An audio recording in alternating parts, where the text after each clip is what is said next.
बातमी पुण्यातून आहे। पुण्यातील काँग्रेसचं आंदोलन प्रकरणी 300 काँग्रेस कार्यकर्त्यांना पोलिसांनी ताब्यात घेतलं होतं। अमित शहांच्या दौऱ्याच्या निषेधार्थ काँग्रेसनं आंदोलन केलं होतं। अमित शहांचा कार्यक्रम झाल्यानंतर कार्यकर्त्यांना सोडून देण्यात आलं। अमित शहा यांच्या दौऱ्यावेळी 300 काँग्रेस कार्यकर्त्यांना ताब्यात घेण्यात आल्याची पोलिसांची माहिती आहे। पुणे पोलिसांकडून खबरदारी म्हणून काँग्रेसच्या इशाऱ्यानंतर 300 कार्यकर्त्यांना शुक्रवारी ताब्यात घेण्यात आले होते।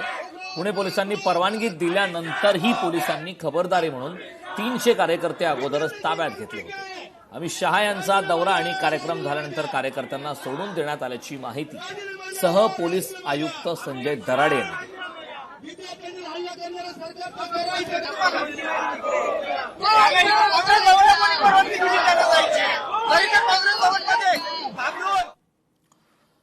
जगाच्या भल्यासाठी हल्ला रद्द करतोय ट्रम्प यांनी मोठी घोषणा केली। अमेरिकेचा इराणवरील लष्करी स्ट्राईक टळलाय। अमेरिकेचे राष्ट्राध्यक्ष डोनाल्ड ट्रम्प यांनी इराणवरील नियोजित लष्करी हल्ला तुर्तास रद्द केलाय। इराण आणि इतर मध्य पूर्वेतील देशांनी केलेल्या विशेष विनंतीनंतर हा निर्णय घेण्यात आल्याची माहिती ट्रम्प यांनी दिली। ट्रूथ या सोशल मीडियावरून त्यांनी या संदर्भातील माहिती दिली। अमेरिकेने इराण विरोधात दुसऱ्या महायुद्धानंतरची सर्वात मोठी लष्करी तयारी केली होती। मात्र इराण सोबत एका कराराची प्राथमिक रूपरेषा ठरल्यामुळे हा हल्ला रोखण्यात आलाय। या नव्या करारामध्ये होर्मुझची सामुद्रधुनी आंतरराष्ट्रीय वाहतुकीसाठी त्वरित आणि पूर्णपणे खुली करणे तसंच इराणचा आण्विक धोका संपवणे या प्रमुख अटींचा यामध्ये समावेश आहे। अमेरिका इराण विरुद्ध अत्यंत तीव्र आणि शक्तिशाली कारवाईसाठी सज्ज होती।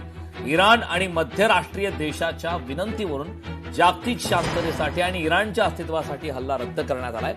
या शांतता प्रक्रियेत आणि कराराच्या बांधिलकीत इस्रायल देशही अमेरिकेसोबत आहे।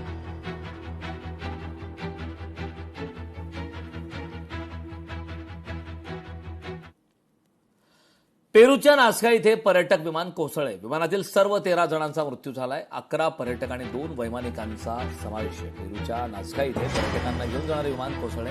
युरोपियन पर्यटकांना घेऊन जाणारं विमान कोसळले। अतिशय धक्कादायक अशी घटना घडली। पेरूमधील नाझका शहराजवळ एका भीषण विमान अपघातात 13 जणांचा दुर्दैवी मृत्यू झालाय, ज्यामध्ये 11 पर्यटक आणि 2 वैमानिकांचा समावेश होता। स्थानिक अधिकाऱ्यांच्या माहितीनुसार हे विमान एरोडियाना या विमान कंपनीचे होते आणि नाझका लाईन्सवर पर्यटनासाठीची फेरी करत असताना हा विमान अपघात घडलाय। विमान कोसळल्याचं नेमकं कारण मात्र अद्यापही समजू शकलेलं नाही आणि प्रवाशांची ओळख सुद्धा अद्याप जाहीर करण्यात आलेली नाही।